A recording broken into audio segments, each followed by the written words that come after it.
சில அரசியல்வாதிகள் பொய் சொல்லிக்கிட்டே இருக்காங்க.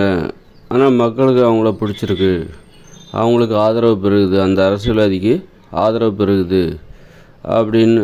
ஆனால் பொய் சொல்கிறாங்கங்கிறது தெரியுது, நல்லா பொய் சொல்கிறாங்க அப்படின்னு சொல்லிட்டு தெரியுது. இது எப்படி இருக்குன்னா, யாருன்னா ஒன்று சொல்லுவாங்க, அதாவது பொய் சொல்லியே பிழைப்பு நடத்திய வழக்கறிஞர் ஒருவர் பின்பு நீதிபதியான பிறகு சட்டத்தை காப்பாற்றுவார், நீதியை காப்பாற்றுவார்னு மக்கள் நம்பினா எப்படி இருக்குமோ அதே மாதிரி தான் பொய் சொல்லியே வளர்ந்து வருகிற ஒரு அரசியல்வாதி ஆட்சிக்கு வந்தவுடனே, அதிகாரத்துக்கு வந்தவுடனே மக்களுக்கு நல்லது செய்வார்னு உண்மையாக இருப்பார், மக்களுக்கு உண்மையாக இருப்பார் அப்படின்னு நம்புறது அந்த அளவுக்கு மூடத்தனமானது. ஒரு வழக்கறிஞர் அவர் தொழிலை செய்யும்போது ஃபுல்லாக பணத்துக்காக ஒரு கொள்கை எதுவும் இல்லாமல் பொய் சொல்லியே அவர் ஒரு நியாயம் இருக்கிறவங்களுக்காக வாதாடாமல் பணம் கொடுத்தா யாருக்கு வேணாலும் வாதாடுவேன் அப்படின்ட்டு. அப்போ அப்படி இருக்கும்போது இப்போ நிறைய பொய் சொல்லுவார்.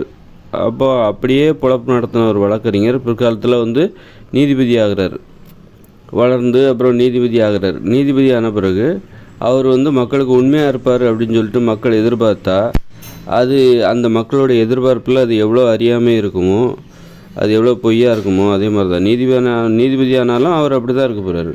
எப்படி பொய்யாகவே பேசி வழக்கறிஞராக இருந்து அந்த நிலைக்கு உயர்ந்தாரோ, அதே மாதிரி தான் நீதிபதி ஆன பிறகும் அவர் அப்படி தான் இருப்பார். அதே மாதிரி தான் அரசியல்வாதின்னா இன்றைக்கி எப்படி இருக்காங்கங்கிறத நம்ம தெரிஞ்சுக்கலாம். இன்றைக்கி என்ன பேசுகிறாங்க, பொய் பேசுகிறாங்களா? அப்போது அவங்க பொய்யாக இருக்காங்க, மக்கள்கிட்ட பொய்யாக இருக்காங்கன்னு அர்த்தம். பொய் பேசுகிறாங்கன்னா பொய்யாக இருக்காங்கன்னு அர்த்தம். அப்புறம் அவங்க நல்லா வளர்ந்து, ஆனால் மக்கள் அந்த பொய்யை பொருட்படுத்தாமல் அவங்க மேலே நம்பிக்கை வைக்கிறாங்க. சரி, பொய் சொன்னாலும் அதில் ஏதாவது நல்லது செய்வார் அப்படின்னு சொல்லிட்டு மக்கள் அவங்க மேலே நம்பிக்கை வைக்கிறாங்க. இந்த பொய்யை மக்கள் எப்படி பார்க்குறாங்க அப்படின்னா, ஒரு அரசியல்வாதி பொய் பேசுனா அதை எப்படி பார்க்குறாங்க அப்படின்னா, ஒரு ராஜதந்திரம். ஒரு இடத்துக்கு முன்னேறணுன்னாக்கா நம்ம இந்த மாதிரி மக்கள்கிட்ட பொய் பேசுகிறது, அப்படி இப்படி பேசி தான் நம்ம முன்னேறணும். அந்த வகையில் மக்கள் அந்த பொய் பேசினா கூட அதை சகிச்சுக்கிறாங்க. உண்மை பேசலைன்னா, அந்த பொய் பேசி தான் நம்ம ஒரு இடத்துக்கு முன்னேறணும் அப்படின்னு நினைக்கிறாங்க. மக்களே அந்த மாதிரி தான் இருக்கிறாங்க. அதனால் இந்த அரசியல்வாதி பொய் பேசினா அதை ஒரு பெருசாக நினைக்கிறது இல்லை. நாளடைவில் அது மாதிரி தொடர்ந்து பொய் பேசிக்கிட்டே வர்ற அரசியல்வாதிகளுக்கு ஆதரவு பெருகுறமோ ஒரு இடத்துல அவர் ஆட்சியை பிடிக்கிறாரு, அதிகாரத்தை கைப்பற்றாருன்னு வச்சுக்கோங்க. அப்போவும் அவர் அப்படி தான் இருக்க போகிறார். இது வரைக்கும் எப்படி இருந்தாரோ அது மாதிரி தான் அப்போவும் இருக்க போகிறார். அப்போ மட்டும் மக்களுக்கு உண்மையாக இருந்துட போகிறாரா? பொய் சொல்லியே வளர்ந்த ஒருத்தர் ஆட்சி அதிகாரத்தை கைப்பற்றியவுடன் மக்களுக்கு உண்மையாக இருப்பார்னு எதிர்பார்க்குறது அறியாமையோட உச்சம்தான். அதனால் இன்றைக்கி எப்படி இருப்பாங்களோ அப்படி தான் நாளைக்கும் இருக்க போகிறாங்க. இன்றைக்கி மக்கள்கிட்ட அவங்க பொய் பேசுகிறாங்கன்னா பொய்யாக இருக்கிறாங்க, உண்மையாக இல்லை அப்படின்னு அர்த்தம். உண்மை பேசுகிறாங்கன்னாக்கா உண்மையாக இருக்கிறாங்க அப்படின்னு அர்த்தம். அதனால் உண்மை பேசுகிறவர்கள் தான் கண்டிப்பாக மக்களுக்கு எப்பவும் உண்மையாக இருப்பாங்க, நல்லதும் செய்வாங்க. அது போன்றவர்களை மக்கள் தேட வேண்டும்.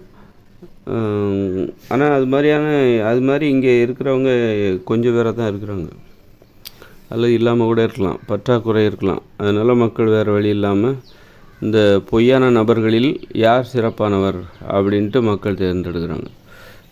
எல்லாருமே பொய்யாக இருக்கும்போது யார் பொய்யிலே கொஞ்சம் பரவாயில்ல இவர் அப்படின்னு சொல்லிட்டு பொய்யிலே பொய்யாக இருந்தாலும் அவர்களில் யார் தேர்ந்தவர்கள், சிறந்தவர்கள் அப்படின்னு பார்த்து குறைவான பொய் யார்கிட்ட இருக்கோ அவங்கள தேர்ந்தெடுக்கிறாங்க, அவங்க பக்கம் சாயிறாங்க, அவங்களுக்கு ஆதரவு கொடுக்குறாங்க மக்கள்.